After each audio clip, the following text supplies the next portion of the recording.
Welcome again. Happy New Year, Cancer. It's 2016, January. Dadhichi here from astrology.com.au with your overview for the coming 4 weeks. And it's a pretty interesting chart that we see for you, especially with the movement of Mercury toing and froing between your 7th house of partnerships and your 8th house of shared resources, finances. So this is a pretty significant transit for you. Mercury is going to go retrograde there on the 6th of January, but only after it just enters into your 8th house of shared resources. So it's going to be some interesting discussions, I believe, between you and either your significant other or business partner. And this 8th house has a lot to do with, money, banking, taxes, insurances, inheritances, all those sorts of things that come under that jurisdiction. So when Mercury's retrograde, having gone into that sector, then going back out into this area of your partnerships, then it's pretty much a foregone conclusion you'll be focused on these areas of your life, at least for the first week or two of the month. And then we see Mars on the 4th of January moving into your 5th house, speculation, competition, creativity. And this really is one of your better planets, and it's ruling your career sector.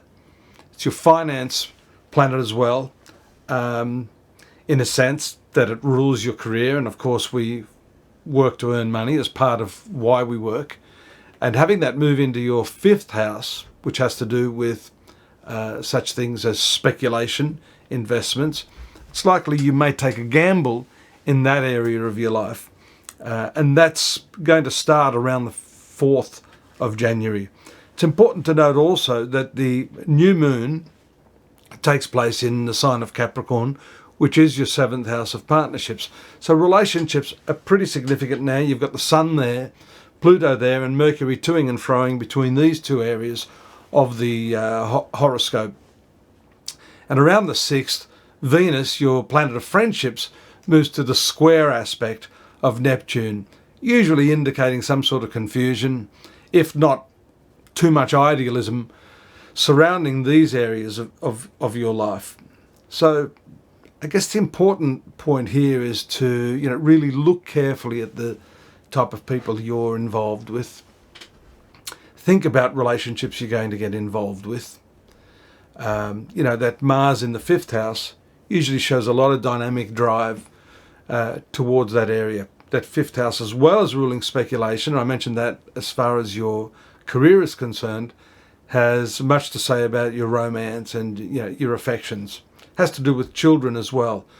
So there's a lot of impulse around this area of your life, and with that square aspect of Venus and the new moon all taking place in your 7th house of relationships, it's a pretty strong prompting in those areas of your life. Now, throughout 2016, we still see Jupiter in your 3rd house.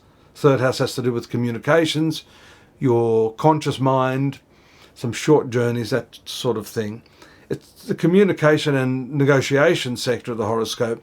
And the moon actually commences its transit in 2016 in this area, very near to Jupiter. That's usually a good omen and shows that the things dominated by that area will function well, because you've got Jupiter there, another friendly planet to your sun sign, and also powerfully aspecting by what we call the trine aspect, this 7th house of relationships and the Sun and Pluto. So up until September, you've got a great opportunity there, and particularly in January with that new moon there, 5th house Mars, 8th and 7th house Mercury, all relating to communication, investigation, tying up loose ends in those sort of areas. You've also got the karmic planet, the North Node, transiting your 3rd house of communication.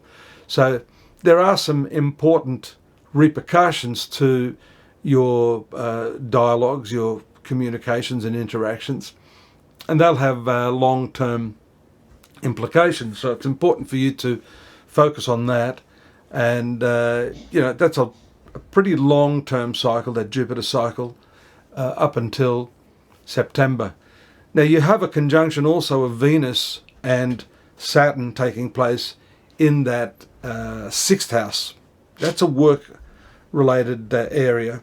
Saturn in this area makes things a little more difficult for you. It challenges you in your work and with the people that you work with.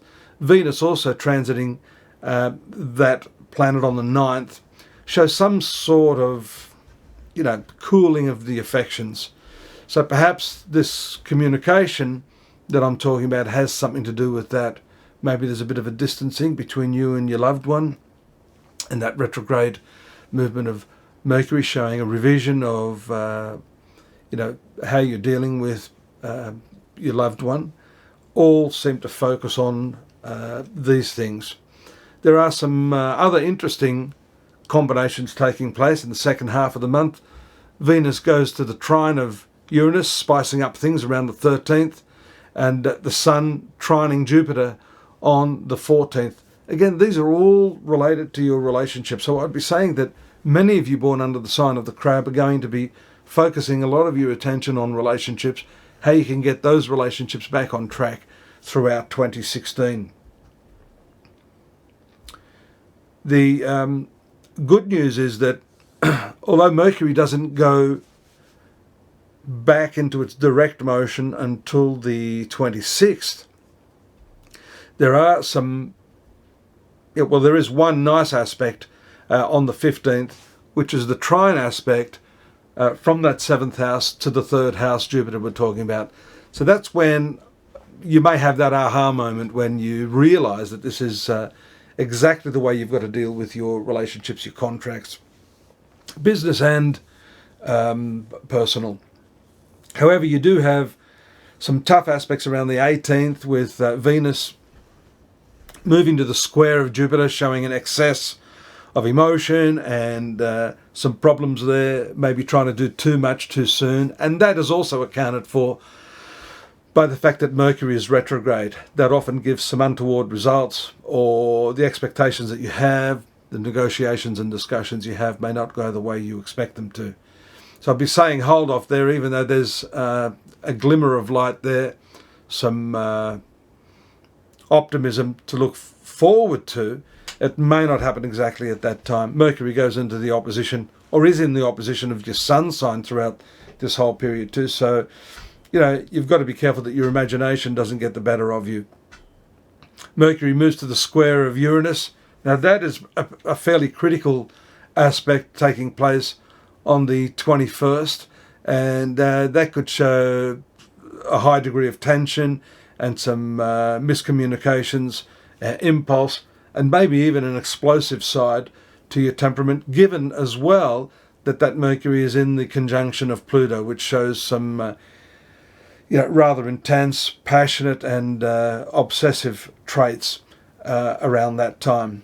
Fortunately, and this happens just a day or two before that Mercury goes direct, Venus moves to your 7th house, I would say smoothing over a lot of the problems that we see for you at this time. Mercury then in its direct motion goes back over Pluto, so you're going to see a repeat of some of the discussions that you're having.